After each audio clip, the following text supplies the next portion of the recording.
जय श्री कृष्णा। राधे राधे। केमन आছেন আপনারা সবাই? আশা করছি আপনারা সবাই খুবই ভালো আছেন।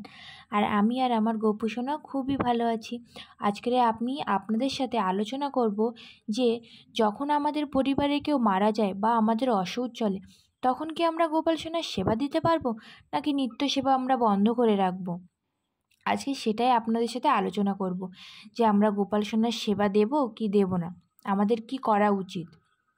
যদি আমাদের পরিবারে কেউ মারা যায় বা অসুখ চলে, তখন প্রথমত আমাদের বাড়ির পাশে যদি কেউ গোপাল সোনার সেবা করতে ইচ্ছুক হয়, তাহলে আমরা তার কাছেই আমাদের গোপাল সোনাকে রেখে আসব।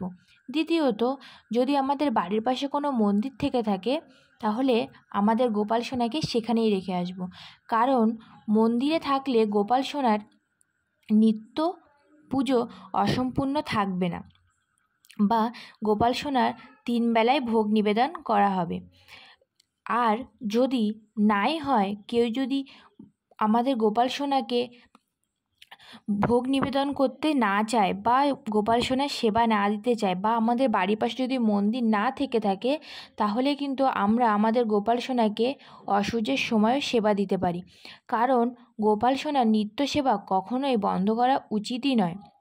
সেই জন্য অসৌচের সময়ও আমরা গোপাল সোনার সেবা দিতে পারি। এই ভিডিওটা দেখার পরে আশা করব আপনাদের সবারই এটা ক্লিয়ার হয়ে গেল যে গোপাল সোনার সেবা বন্ধ করা উচিত নয়। অসৌচের সময়ও আমরা গোপাল সোনার সেবা দিতে পারি। যদি ভিডিওটা আপনাদের ভালো লেগে থাকে, তাহলে like, comment, share and subscribe করে পাশে থাকবেন। আর যদি ভিডিওটা খুব ভালো লেগে থাকে, তাহলে রাধে রাধে কমেন্ট করবে।